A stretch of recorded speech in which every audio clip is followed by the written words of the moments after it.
webinar.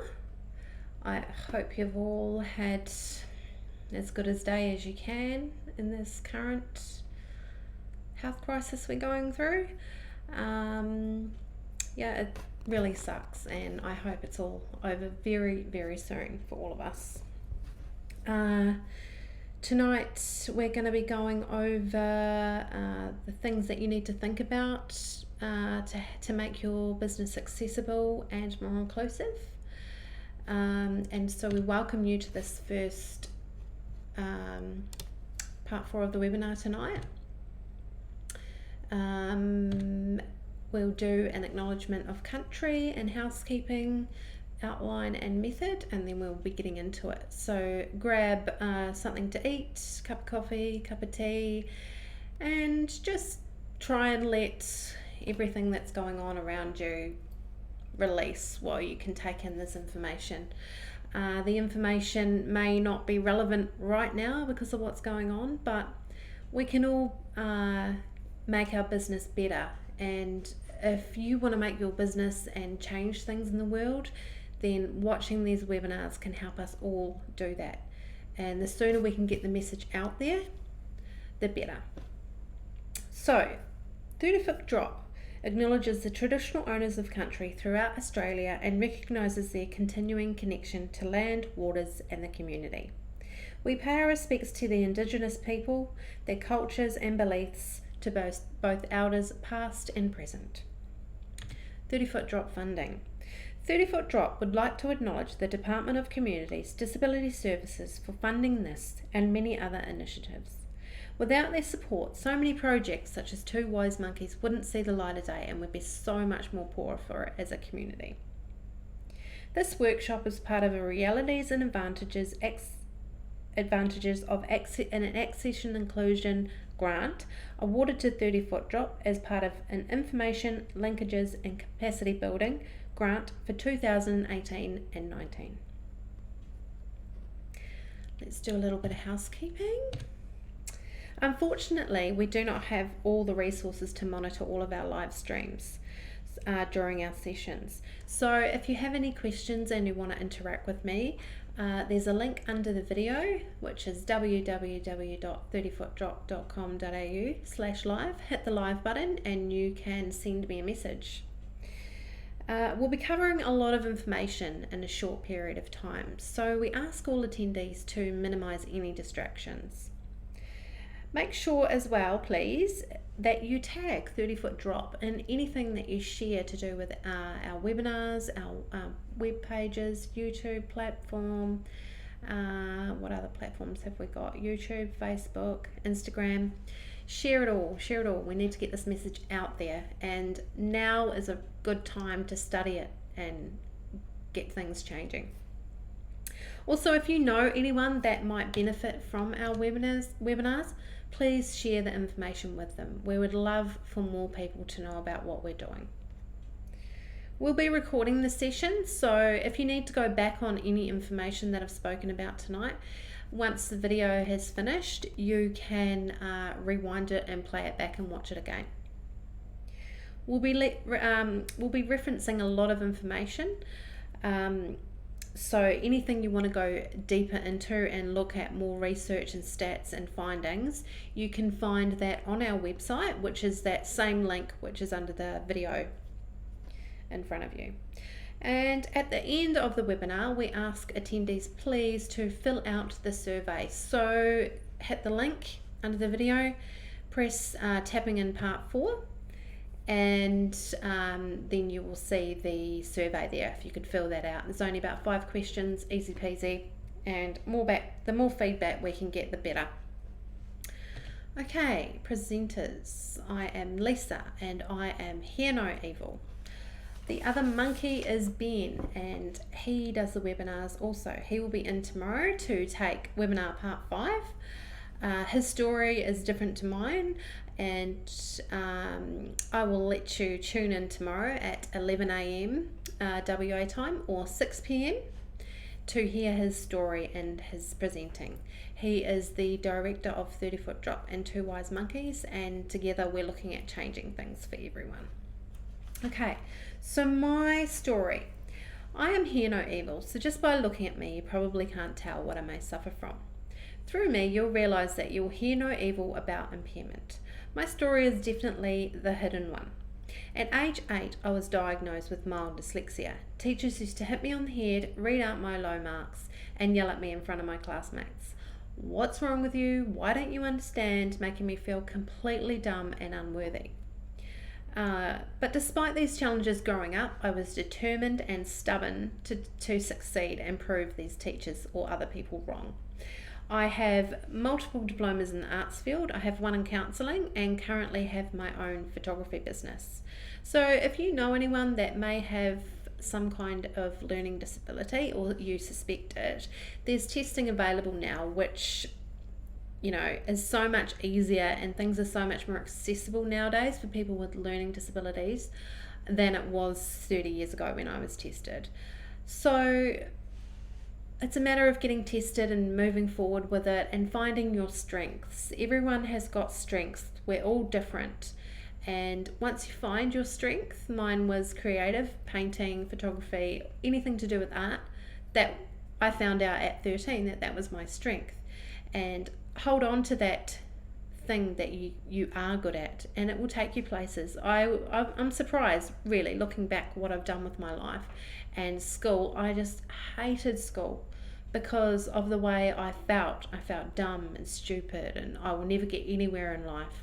And teachers sort of made you feel like that back then. If only they could see me now. Anyway, let's move forward.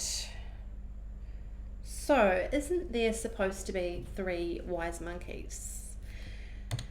You guys, take a guess who the 3rd monkey is. You. The aim of today's workshop is to turn you into a wise monkey. You'll begin on a journey of realising that, impairment or not, we are all human and deserve to be acknowledged and treated in the same way as anyone else. Very important message. We all deserve to be treated fairly, especially with what's going on now. We all need to support each other. It's the most important time to support each other. Be there for people. If you've got 2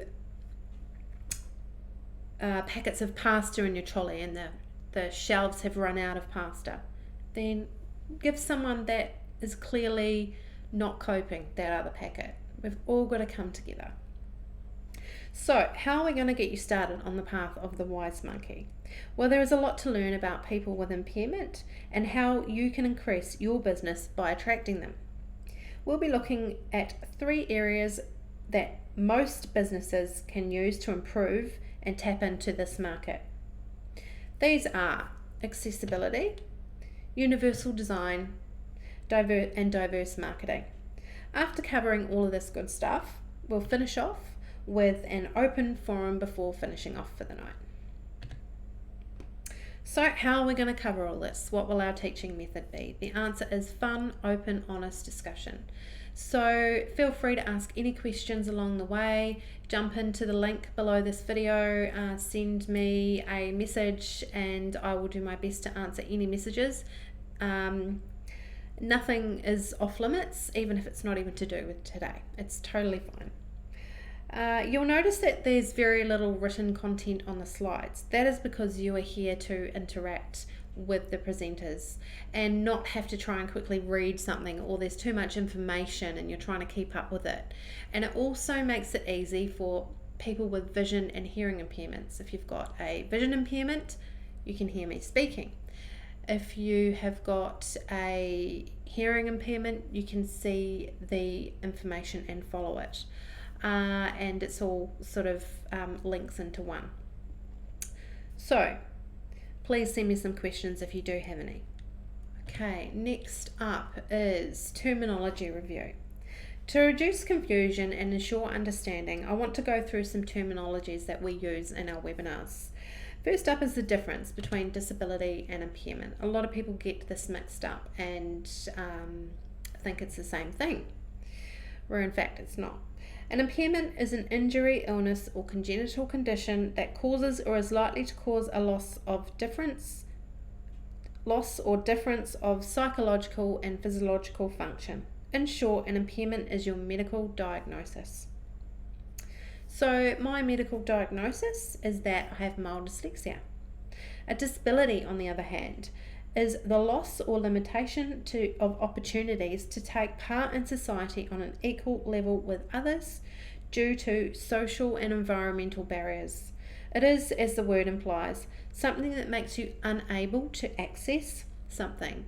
So unable to access a service or business. So someone with a mobility issue may not be able to access your building because you've only got stairs. So it makes them unable to access your building. Okay, so my example for having mild dyslexia in this would be too much wording, complex information, or stylized script can sometimes make it hard for people with dyslexia to understand, which then makes it hard for us to get the right information needed to use your service. This is especially important information to remember because some people's impairments are hidden like mine.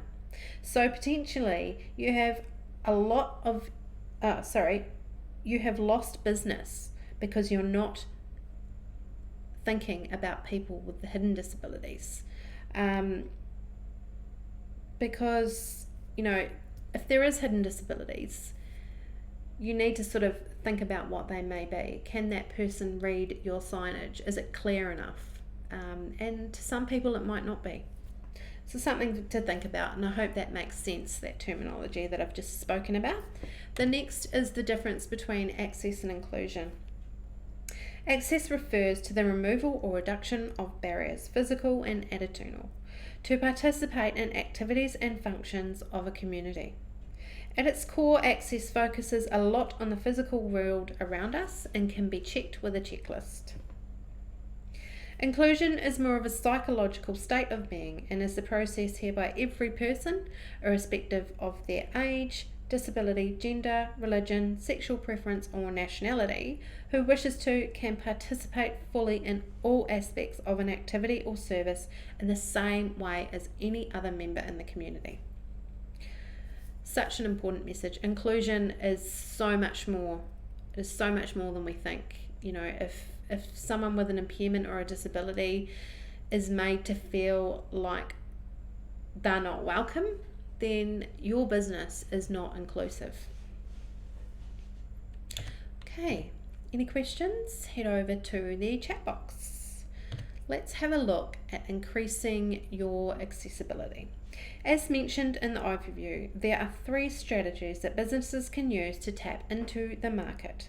These are accessibility, universal design, and marketing. They can be used individually but are best used concurrently. Let's go over these. So, accessibility. What do you think of when someone talks about accessibility?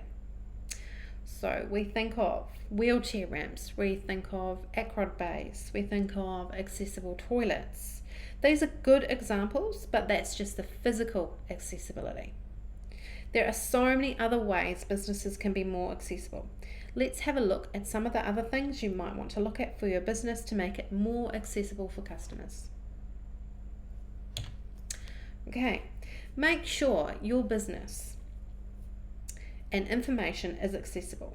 It's important not to make assumptions about how people can receive or communicate information. The best approach is to make important information available to consumers in a variety of formats. These are options other than the internet, which is just as important to people with disability impairment, if not more important. So, offer to speak directly on the phone to someone. People really love to have that person-to-person interaction, especially when they have got needs that are very different to others. They need to know that you've got a ramp or a lift or something that's going to help them understand, like an audible hearing loop, all sorts of things. People want that person-to-person communication so they can get the answers straight away. Anyway, so And in the case of someone who is deaf or has a hearing impairment, through the use of use the telephone typewriter, which is the TTY relay service. So this is another option that you can have for people that are deaf. This is when the person who is deaf types a message to the operator at the TTY service. So they've typed their message to the TTY service. The TTY service has all the information and who the deaf person wants to contact. They then ring the person that is needing to be contacted, get the answer or the information, goes back through them, and then is typed back to the deaf person. Amazing. And I never even knew it existed. You probably didn't too. So if you get a phone call and it is like that, that's what it is. Okay, other options could include having a hard copy written in size 18 format for people that have vision impairments, have bigger lettering, have easy to read lettering and pictures. Use electronic formats including email, websites and online chat services. Providing USBs and an audio recording system, or an audio recorded message. Businesses should also consider installing an audio loop in their public shop fronts or offices to assist people with hearing aids, and providing an Auslan interpreter or braille option on request. So it's really great to see that Auslan is getting more and more used nowadays, and how great would that be for someone that's deaf? We're finally getting listened to. Okay, next is an accessible design premises. An accessible design premises is great, but if it's not maintained, it can be disastrous and in some cases very dangerous. Here are some issues to be aware of. Do not lock accessible bathrooms or lifts while the premises are being used by the public. Ensure that accessible bathrooms can be reached by a continuous accessible path of travel. If you don't make sure your business has an inclusive practice, then people with a disability or impairment are going to feel unwanted at your business when the toilets are locked.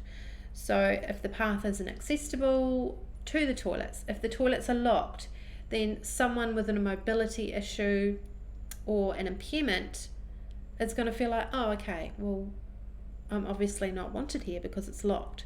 So please make sure they're open when it's open to the public. Do not use accessible bathrooms or change rooms as storage areas. We have seen a lot of cafes using accessible bathrooms as storage areas. For starters, it doesn't look good. Secondly, how is a person in a wheelchair meant to turn around and actually use the bathroom when it's stacked up with equipment? Avoid constructing temporary displays or stacking goods in a manner which obstruct aisles on the supermarket. Don't create this big tower sort of halfway in the aisle because people can't get past or around it, or they could knock it over. Make sure there's a continuous path of travel in and around your premises. Make sure that counter heights, lift buttons and EFTPOS facilities and door handles, for example, are within reach for a person in a wheelchair or someone that has short stature.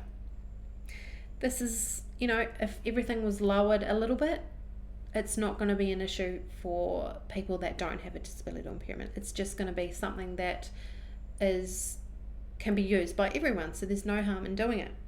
Ensure that lift buttons have raised tactile or braille information next to them, and that the lifts provide audible information telling passengers what floor they are on or whether the lift has arrived. Maintain adequate lighting levels throughout the premises. Provide clear and easy to read signage for people with an impairment accessing and using your premises. Do not allow surfaces to become dangerously worn or slippery.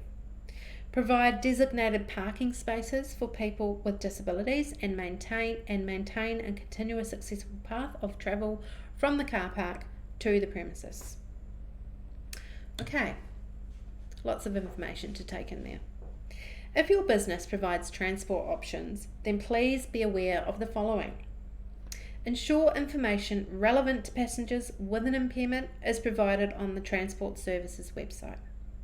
Such information may include specific booking processes, requirements for passengers with an impairment, location of accessible bus and train stops, timing of accessible services, and access features. Make sure booking forms and mobile apps are accessible to people with an impairment. There'll be nothing worse. They've gotten to that stage where they're looking for your app and they can't understand it, or they can't listen to it. Just have that option instead of just writing that click play. There'll be a video of what information that they need. Don't just have it in wording, because blind people can't see the wording. Have it in audible as well. Okay, provide training to frontline staff on the delivery of accessible transport to passengers with an impairment.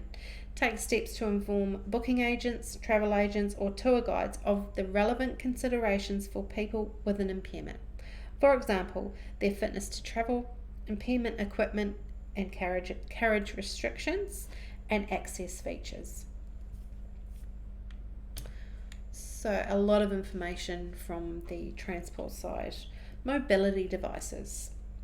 Under the Disability Discrimination Act, it may be against the law for an owner or manager of a shop, restaurant, club, or other venue to refuse entry to someone using a scooter or a mobility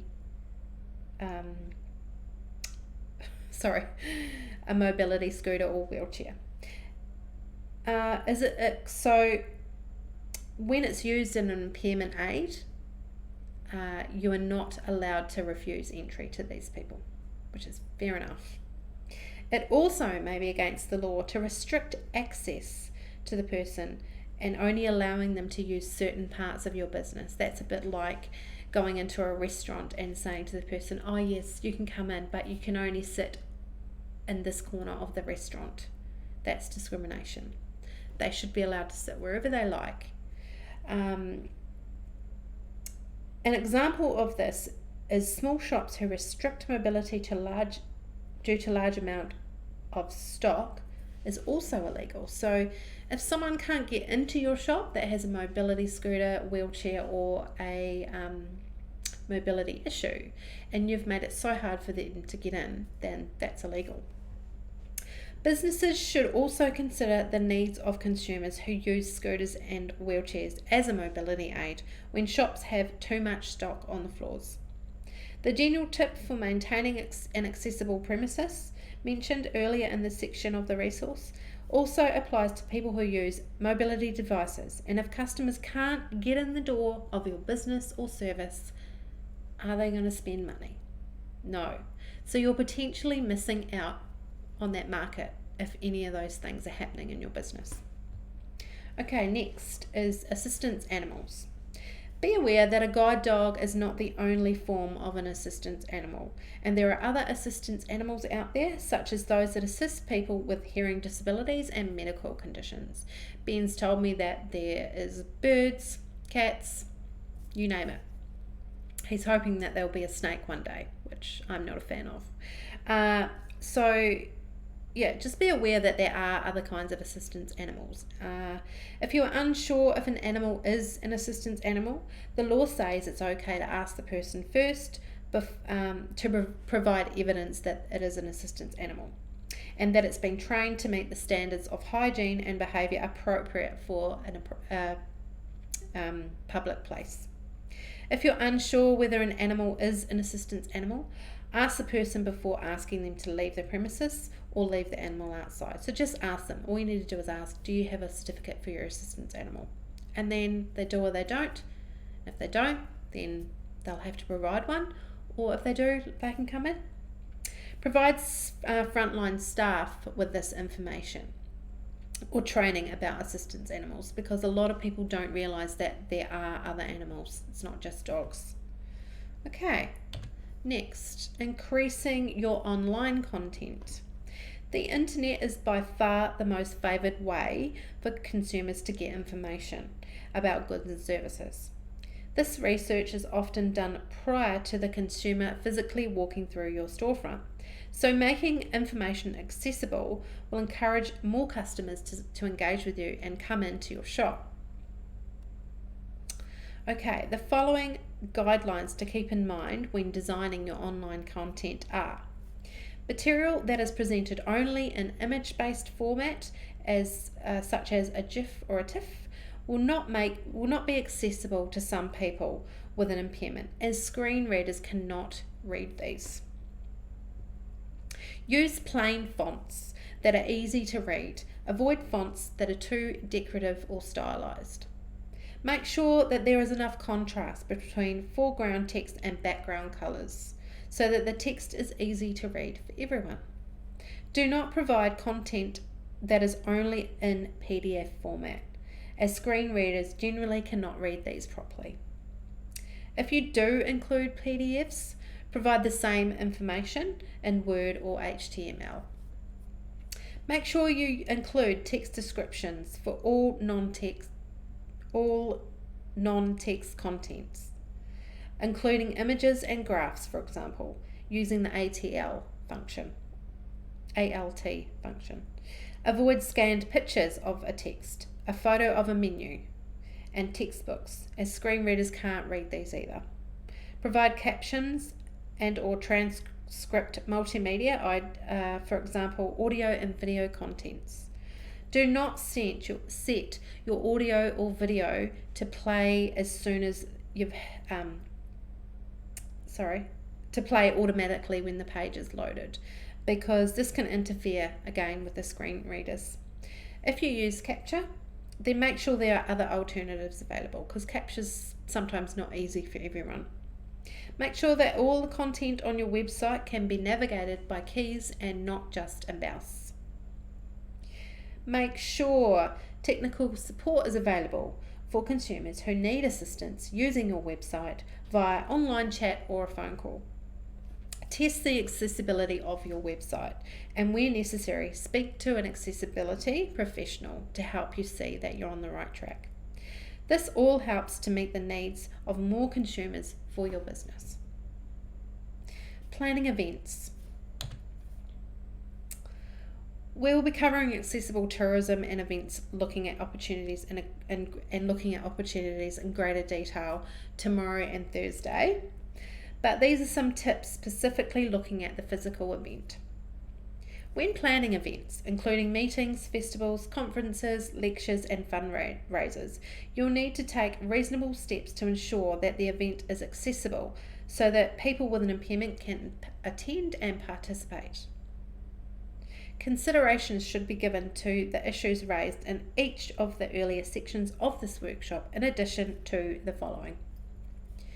Explain the accessibility of the venue on an invitation or registration form, and request attendees to inform you of any accessibility requirements they may have.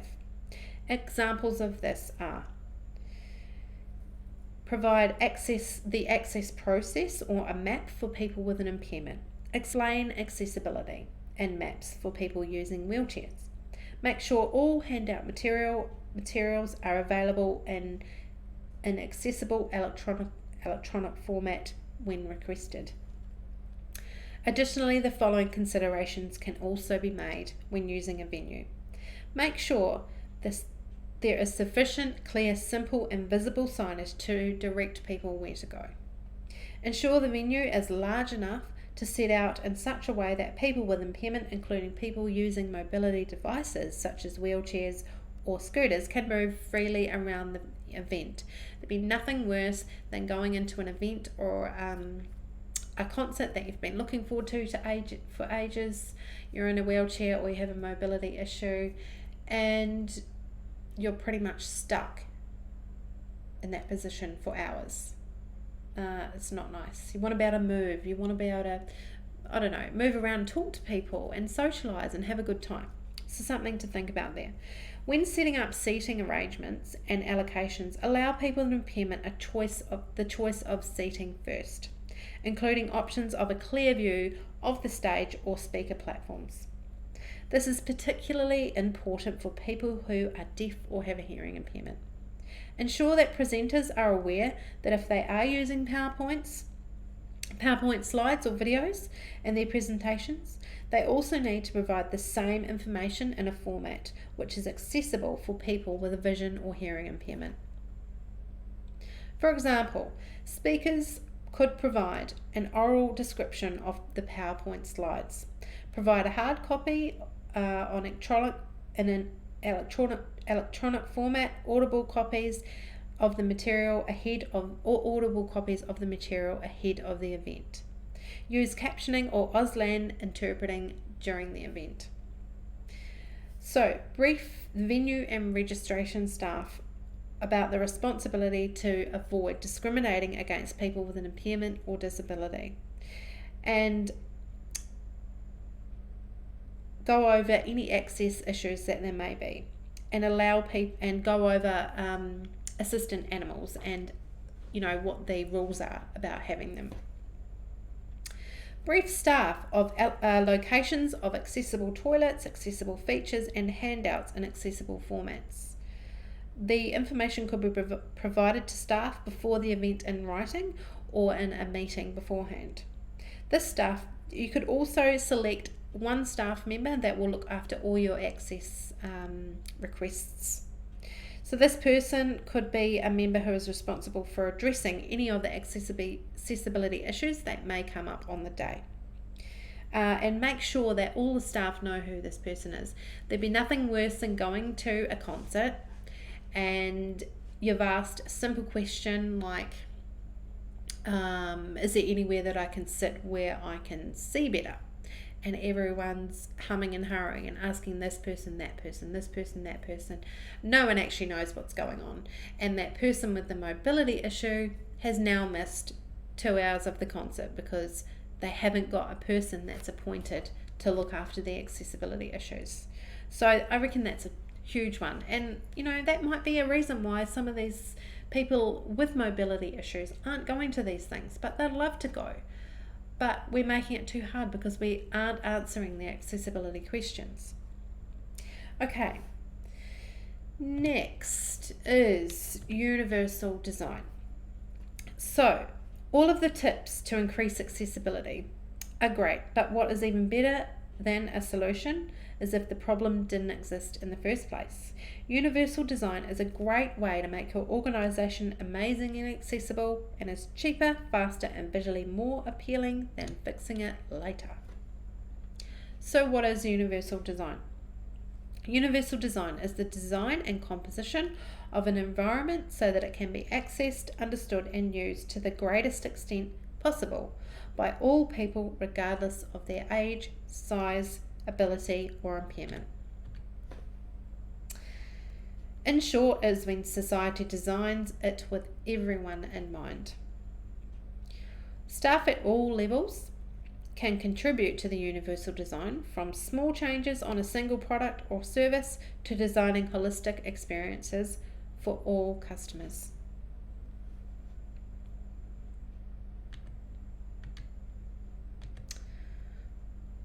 Business case for universal design.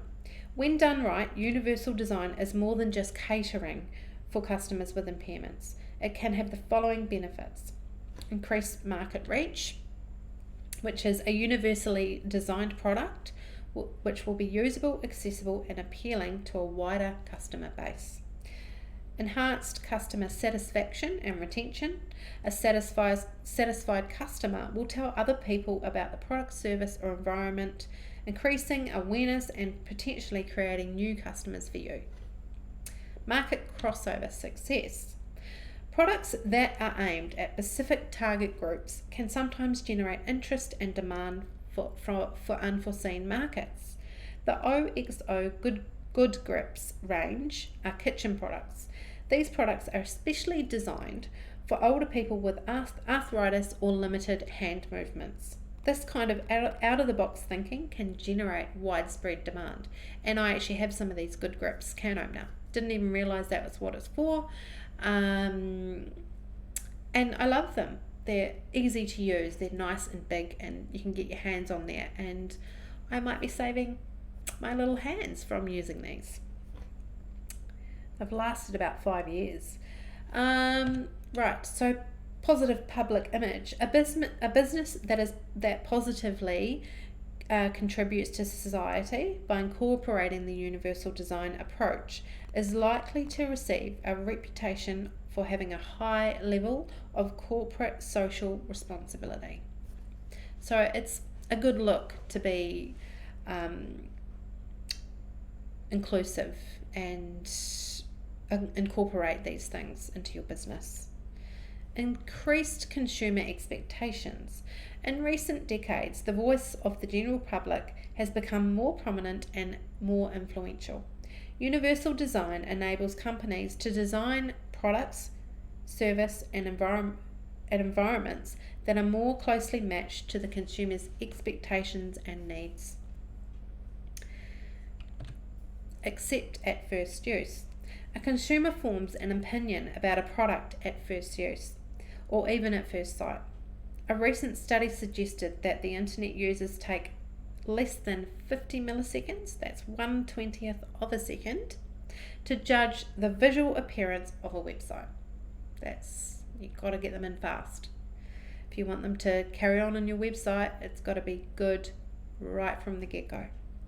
If the first impression is negative, a consumer is not likely to purchase your product. If the product is simple, clear, and easy to access and understand, a consumer will be more likely to process with the transaction. Okay, the most efficient way to achieve universal design is collaborating with employees that have an impairment. They can guide the process with their experience.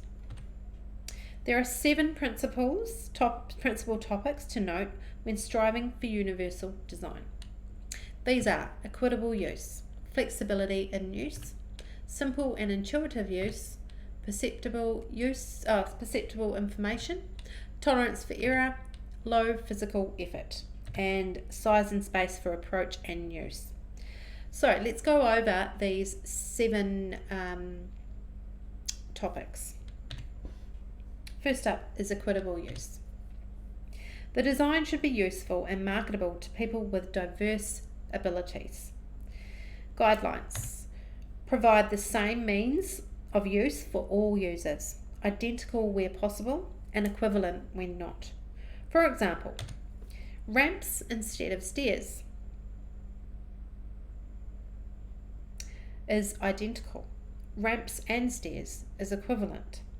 Avoid segregating or stigmatizing any users, like having a wheelchair access through the kitchen, which is so degrading for someone. Oh yes, they've come out for dinner. Oh sorry, but you can't come in the front door, you have to go through the kitchen. Not really a nice thing for someone in a wheelchair or someone that has a mobility issue. Definitely not inclusive anyway. So provisions for privacy, security and safety should be equal to all users. Make sure the design is appealing to all users. Flexibility in use. The design accommodates a wide range of individual preferences and abilities. An example of this, the use of flashing lights with sirens or beeping sounds gives warnings in emergency situations. This way, people with reduced hearing and sight can know what to do, which could save lives. So if you've only got flashing lights, then someone with a vision impairment isn't going to know that there's an emergency. So you've got to have the sounds, you've got to have the noises, you need people to help the people with an impairment or disability understand, you need to comfort them and help them. So guidelines for flexibility in use. Provide choice in methods of use. Accommodate right and left-handed access in use. Facilitate the user's accuracy and precision. Provide adaptability to the user's pace. So if you're helping someone and there's an emergency, you're going to have to, and they've got a mobility issue, you can't just walk fast at your pace. You have to adapt to their pace. Walk slowly with them out the door. Don't pull them or make them run or make them go any faster. Okay, so simple and intuitive use. The use of design is easy to understand regardless of the user's experience, knowledge, language skills, or current concentration level. An example: the universal male and female symbols on the toilets of bathrooms are easier to understand than stylized script. Guidelines for these: eliminate unnecessary complexity. Be consistent with users' expectations and intuition. Accommodate a wide range of literacy and language skills. Arrange information consistent with its importance. Provide effective prompting and feedback during and after a task completion. All interesting information. These figures, the lady and the men's, it's understood by every single human. So imagine if your website could be that accessible to every single person. You'd have a lot of business. Okay, perceptible information. The design communicates necessary information effectively to the user, regardless of the ambient conditions or the user's sensory abilities. These are raised tactile indicators. These not only warn people with a vision impairment, but alert people of an up and coming hazard. So lots of people don't know what these are for. They think it's a decorative art thing. It is actually used for people with a hearing or vision impairment. So if you have a vision impairment, you're walking along, you can feel the tactile under your feet, you know that there's a road or there's a hazard coming up. So you'll be looking around more and noticing them. They're everywhere. So guidelines for these: use different modes, pictorial, verbal, and tactile, for redundant presentation of essential information. Provide adequate contrasts between essential information and its surroundings. Maximize essential information. Make it easy to give instructions or directions. Provide compatibility with a variety of techniques or devices used for people with sensory issues. So there's lots and lots of things that can be done that you may not have even thought of.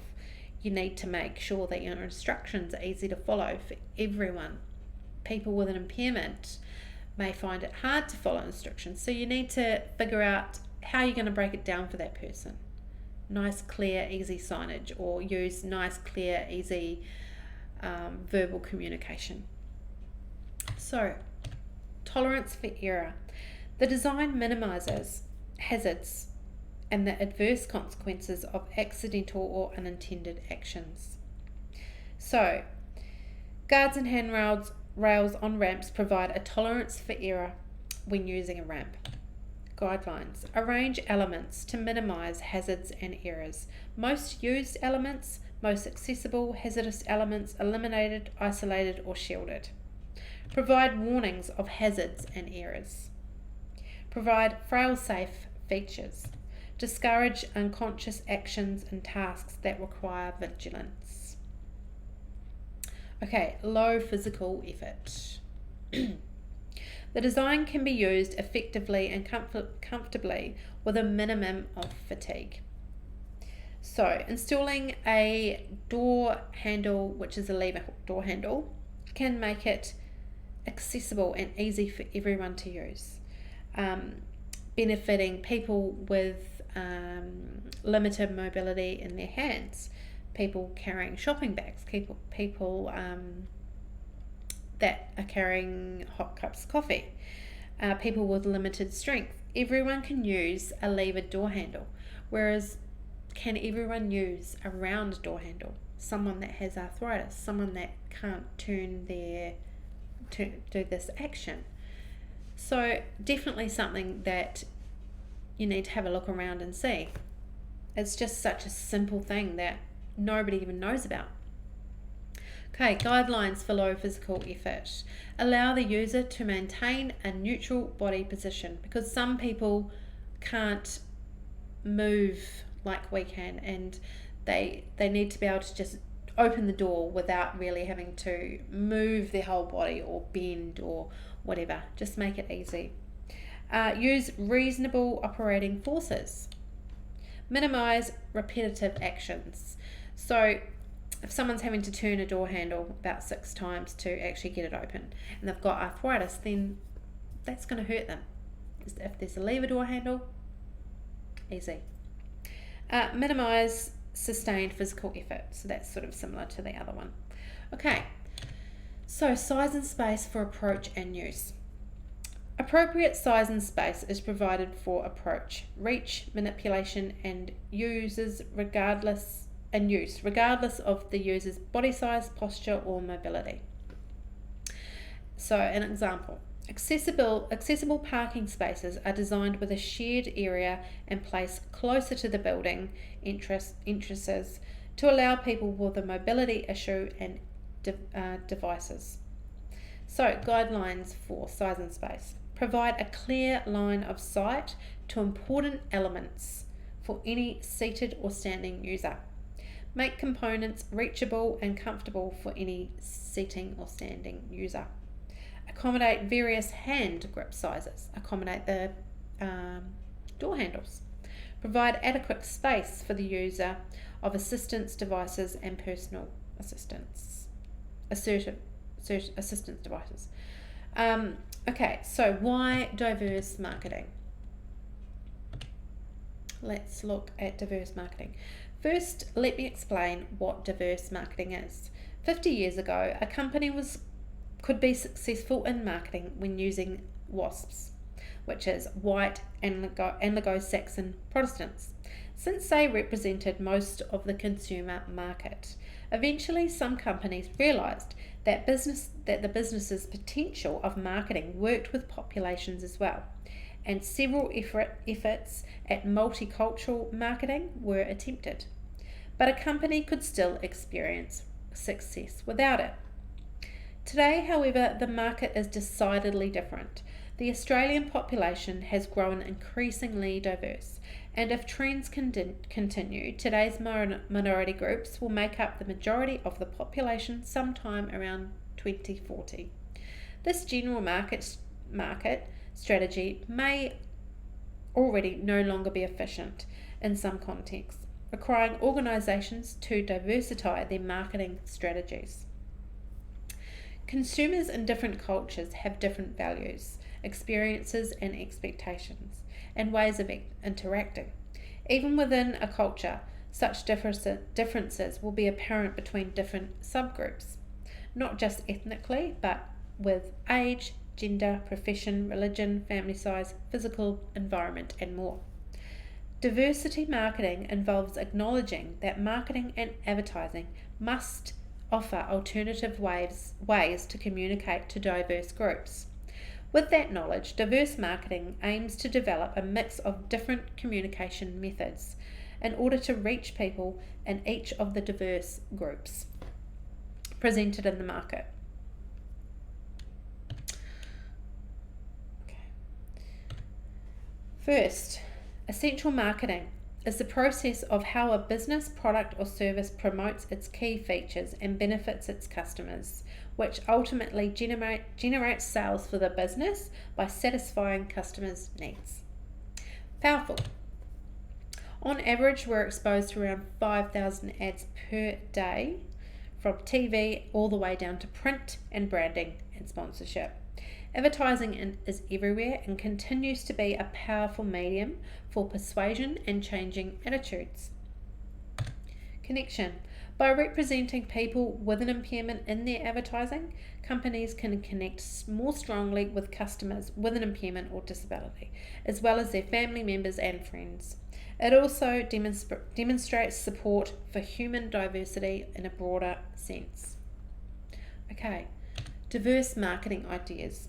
There are 3 main ways to diversify your marketing methods. These are inclusive marketing, thematic marketing, and pride marketing. Let's go over these. We are nearly done after these. Okay, so this method does not emphasize disability. This is thematic. Inclusive marketing. This method does not emphasize disability. Rather, it neutralizes it, and by incorporating people with a disability in the images or messages. These people are just customers enjoying your product who just happen to have a disability. And I'm going to play you now an example, wonderful example of this. So how was the big wedding? Oh, haven't you heard? So it's at the end of the night, everyone's on the dance floor really getting into it, you know? Yeah, you are. And say, this is my left wheel, and this is the bride's foot. Yeah. Bush. How awful. Well, it wasn't all bad. I left with the best man's number. You are terrible. Guilty. I'm not inviting you to my wedding. This is a brilliant example of inclusive marketing. So good.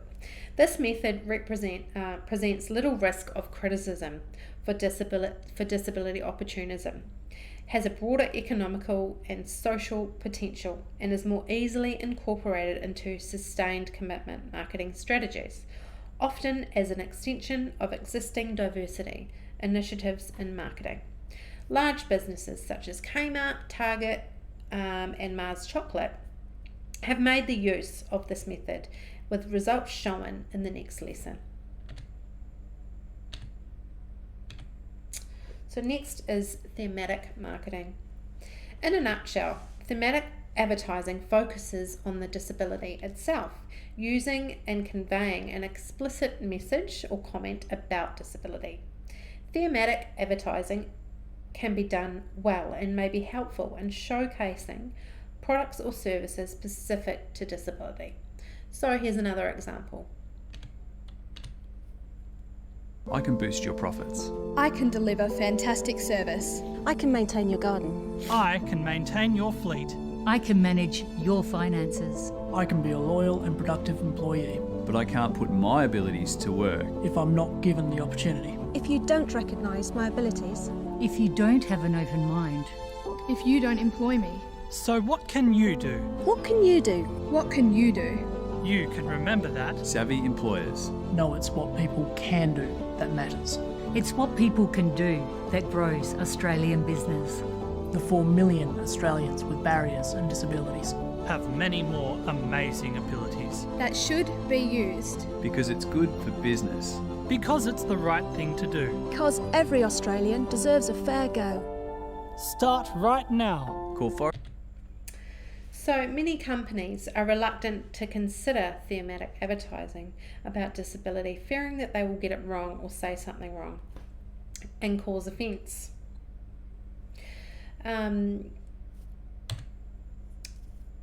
Which is not the case. Pride marketing. Most businesses have various disability related policies and procedures in place. Things like accepting the companion card or offering additional help for people who cannot fill out forms, and much more. These are amazing initiatives and would sway a potential customer with a disability to use your business. So if you've got the help on hand for filling out forms or accepting the companion card, then these people are going to come and use your business.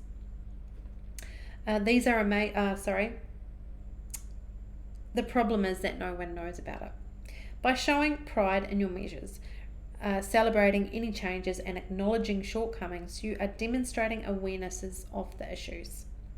This newspaper clipping here is a local clipping, and it's sharing that they now have access to the beach. So people in wheelchairs can now use the beach. You've got to get it out there, you've got to share it. It's grabbed your attention. Use social media, keep people up to date with all the changes, because once you've made that change, you've got a certain percentage of people that are gone, oh, they've made that change, I can go and use that business. So make sure you let people know about the changes. Diverse marketing pitfalls.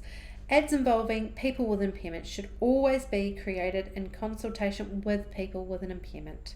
This will ensure that the messaging will be consistent with the intent. Use people with actual impairments and not actors pretending to have them.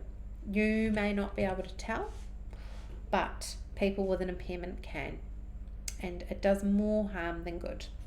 Don't use them as an inspiring contents. They're just normal people using your business and who want to use your business.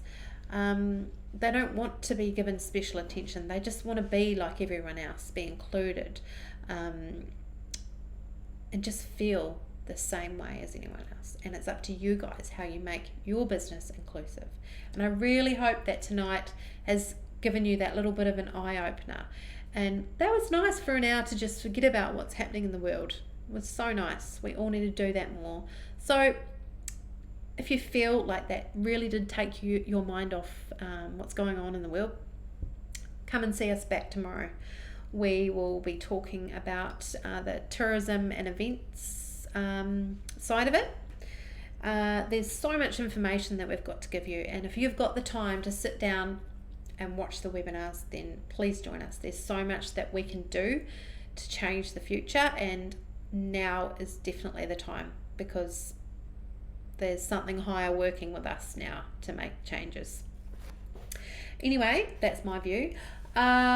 I'm going to ask anyone that has any questions to jump on and ask any questions. If you do have to go, please fill out the survey, which is by following the link below this video. Do the questions there. It's easy peasy. If you'd like to know any more information, message us again. But I will be back in 5 minutes to answer any questions for those that have any. See you soon.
Okay, there doesn't appear to be any questions tonight, which is totally fine. I will let you guys go and have some dinner, try and relax, have a nice glass of red wine. Yeah, just stay safe. It's not a very nice time for anyone at the moment. But yeah, let's change the world together. And hopefully this will all be over sooner rather than later. Take care, everyone, and please join Ben tomorrow for webinar part 5. I will be back on Thursday to take the last webinar for the week, and then next week we start back at webinar 1 in case you've missed it. Thanks for joining me tonight. Stay safe and well. Take care, everybody. See ya.